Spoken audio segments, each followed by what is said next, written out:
Rechercher la limite quand x tend vers 0 de 1 sur x exposant tangente x. 1 sur x tangente x. Qu'a-t-on en possession ici au niveau de la fonction? Ben, on débute avec une base qui est l'inverse. C'est-à-dire si on prend un x, on doit prendre son inverse de x. Ensuite, toujours avec ce x, on prend la tangente de ce x et celui-ci devient une base et celui-ci devient l'exposant. Pour écrire en finalité 1 sur x tangente x. Bon, et il faut rechercher la limite quand x tend vers 0. Recherchons le domaine de cette fonction-là.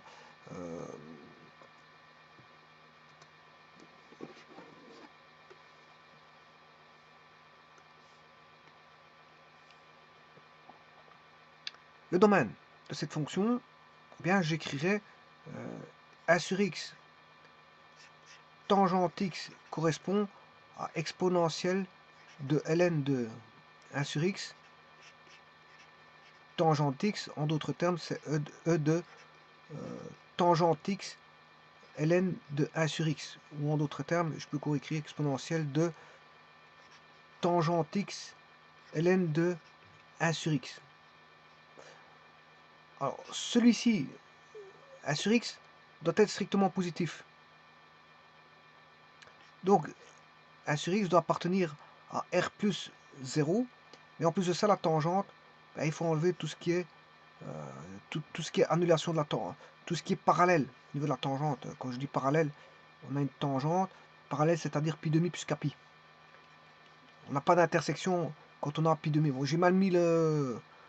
Voilà, je ne l'ai pas bien mis, il devrait se mettre au milieu du cercle trigonométrique de rayon 1. Voilà, ça c'est... Quand on a ceci, on n'a pas d'intersection avec la tangente, qui est la tangente que voici. Hein. Ça c'est la tangente. La tangente est là. Ça c'est la tangente. Bien sûr, il n'y a pas d'intersection puisque c'est parallèle. D1 est parallèle à D2. Ils sont parallèles. Quand est-ce que c'est parallèle? Ben, quand on a 90 degrés, pi demi plus kpi avec k appartenant à z.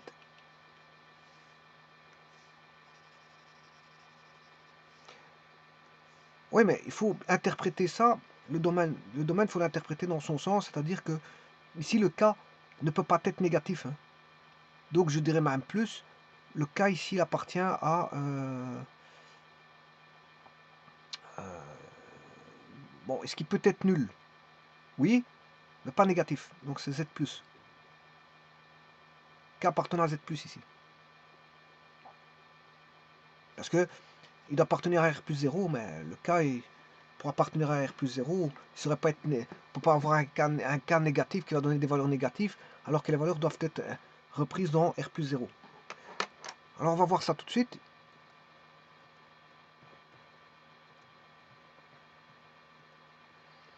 Je vais saisir la fonction, donc on a la fonction inverse que vous connaissez qui est une hyperbole.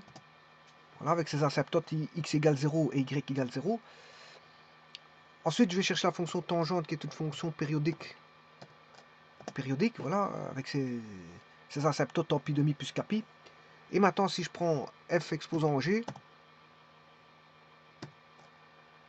là on a cette fonction là en orange. Là.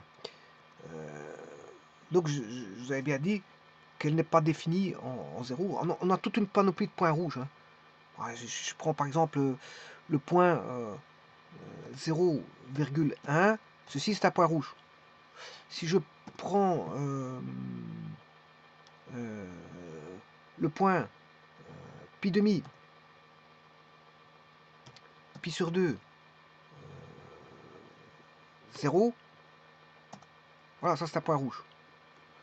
Alors si je prends pi sur 2, virgule, pi, plus pi, virgule, 0, ça c'est un autre point rouge. Et on a une infinité de points rouges comme ça. Donc vous voyez qu'elle appartient à R+, et on a une infinité de points rouges. Bon, je peux en mettre encore un autre. Hein. Bon, pi demi plus 2 pi, virgule 0. Voilà, on a le suivant. Je peux en mettre un troisième. pi demi plus 3pi virgule 0 et ainsi de suite. Alors là, on a des points rouges. Bon, je voudrais bien les mettre en rouge, mais bon, il y a un petit peu trop de points qui font que bon, je sais pas si je vais les mettre en rouge. Je vais les laisser en bleu. Ben, là, si je peux les mettre, je vais mettre rouge, rouge. Quoique c'est orange, ça, mais enfin bref. Orange, ben, orange c'est rouge pour moi. Ici, c'est pour vous dire que je considère le point orange comme un point rouge. Ça veut dire qu'ils ne sont pas pris. Donc ça veut dire que celui-ci, je vais le mettre en orange aussi. Voilà, orange, c'est non pris. C'est comme s'ils avaient du rouge, c'est le même. Alors il y a une infinité de points qui sont comme ça. Vous les voyez où ils se trouvent. Mais maintenant, j'ai aussi des asymptotes. Hein. Alors je vais en mettre une en pi demi. Maintenant, je peux les calculer aussi par GeoGebra. Ils vont peut-être m'en donner une asymptote de la fonction qui est la fonction, à mon avis c'est f. Non, c'est pas f. C'est pas f, c'est h. Bon. Là, il m'a donné les asymptotes de f qui est 1 sur x. Hein. C'est x égale 0, y égale 0. Donc, asymptote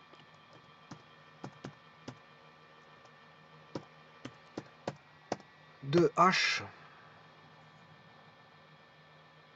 Petit instant.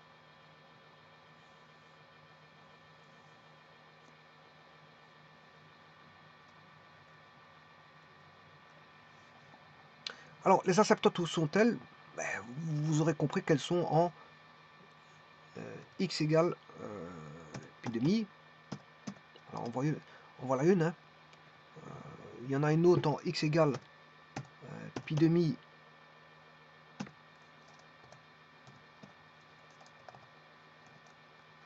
plus pi,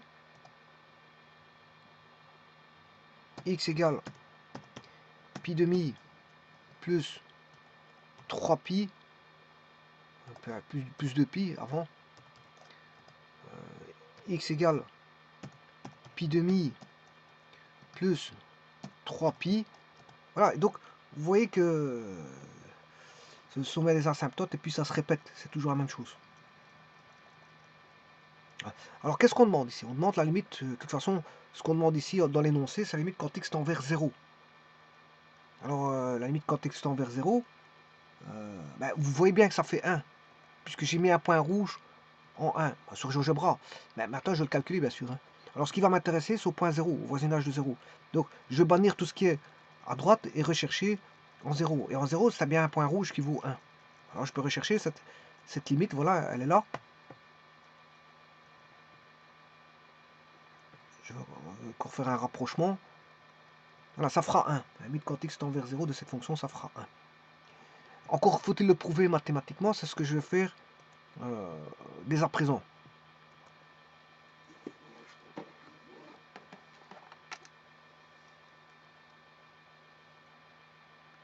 Pour ça, je vais réécrire la fonction de recherche où on recherche la limite, x tendant vers 0 bien sûr à droite, hein, de 1 sur x exponentielle de tangente x.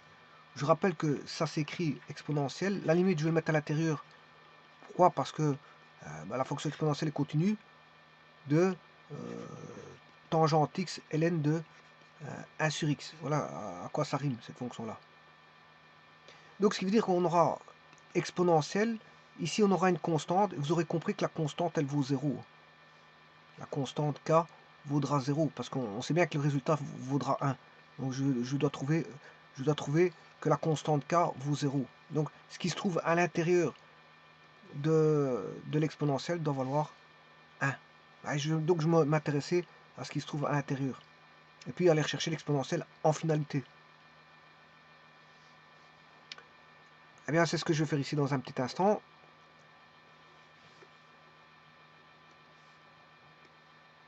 La limite, quand x tend vers 0 plus de tangente x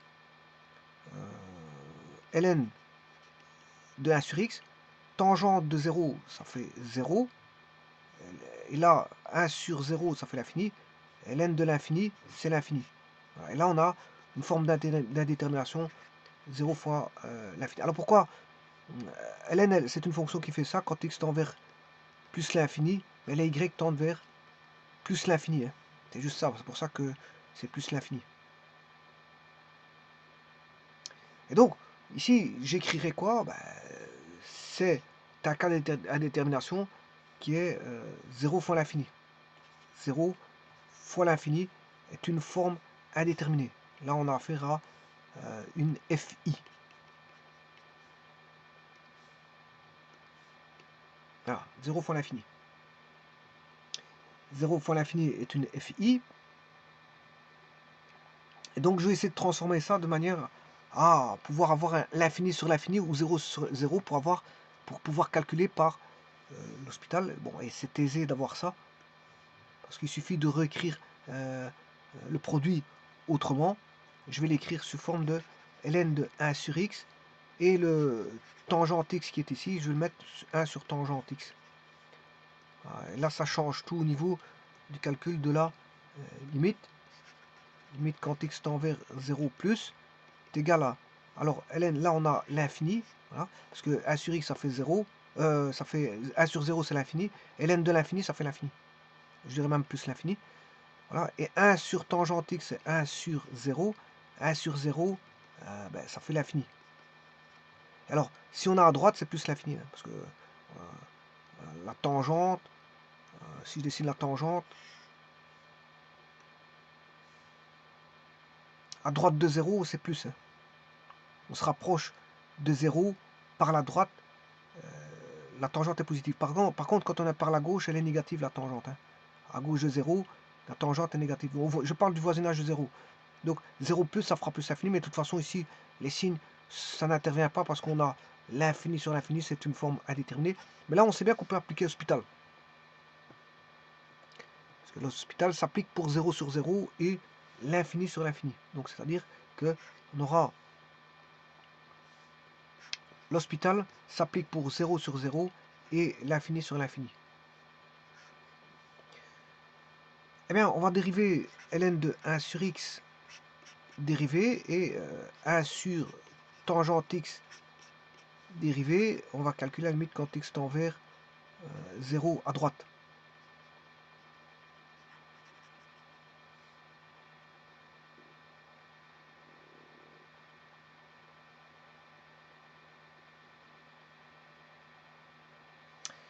Eh bien, on va calculer ça.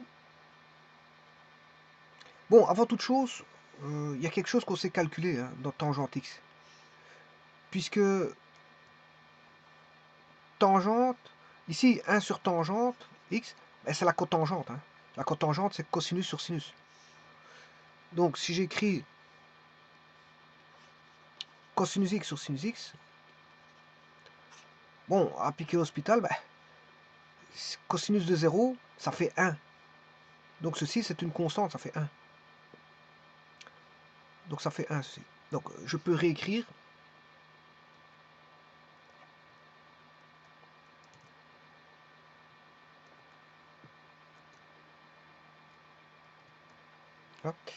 Et là, c'est comme si j'avais 1.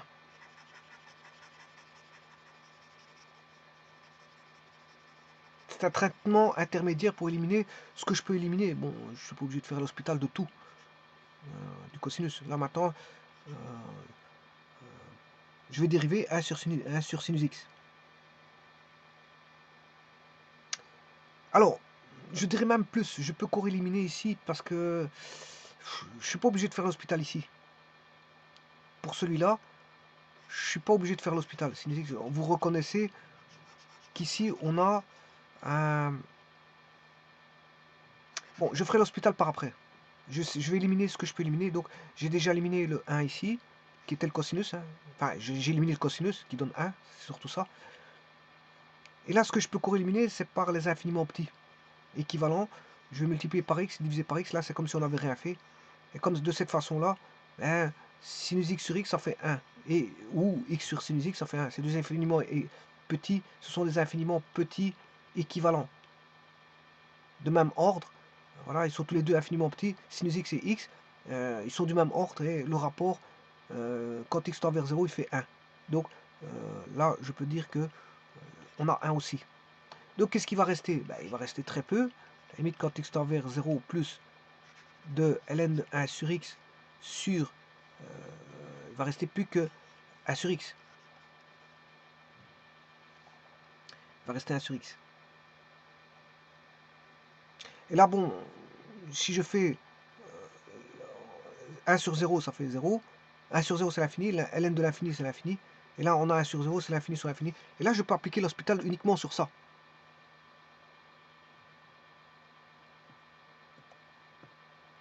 Je vais appliquer l'hospital uniquement sur ce qui reste, c'est-à-dire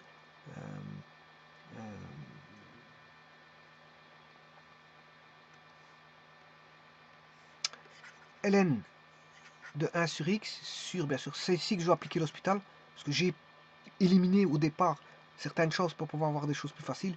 Et là, maintenant, je peux appliquer l'hospital sur ceci.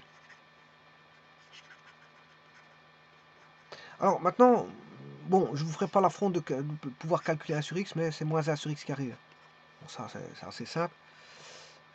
Vous calculez la dérivée de x moins 1, qui est moins 1 x moins 2. Moins 1 moins 2, ce qui fait moins 1 sur x carré. Voilà. Donc c'est moins 1 sur x carré. Par contre, la dérivée de ln de x de f, c'est f' sur f. Donc ln de 1 sur x, ben, c'est la dérivée de 1 sur x, qui est moins 1 sur x carré, sur...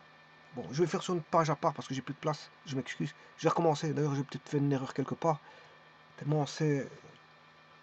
Je vais refaire ici. ln de f dérivée, c'est f' sur f. Bon, si j'applique ça à ln de 1 sur x, c'est moins 1 sur x carré sur... ben, je dois répéter 1 sur x.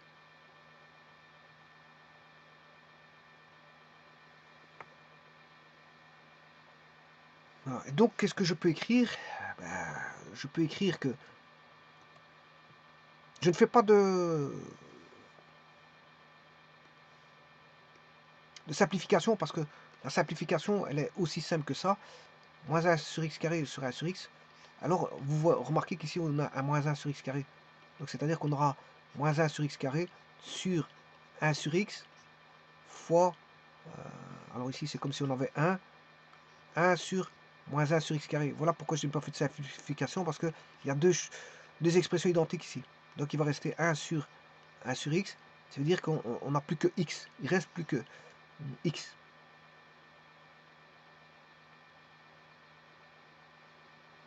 Et là, à mon avis, c'est pas bon.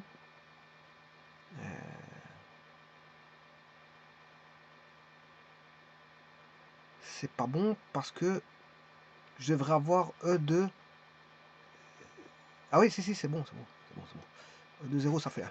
C'est bon, 0, c'est... Donc, la limite, quand x tend vers 0 plus de 0 de x, voilà, c'est bon, j'ai rien dit.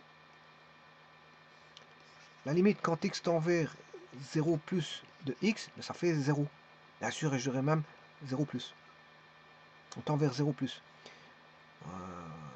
Donc, mais rappelez-vous que c'est l'exponentielle de 0 plus. En d'autres termes, c'est E de 0. E de 0, ça fait bien 1. Donc la limite de cette fonction-là, ben, ça fait 1. Effectivement, je l'avais trouvé par GeoGebra.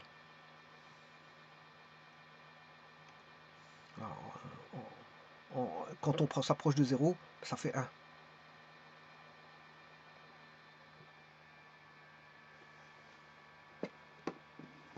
Donc la limite de 1 sur x exposant tangente x, ça fait 1. Je vous remercie.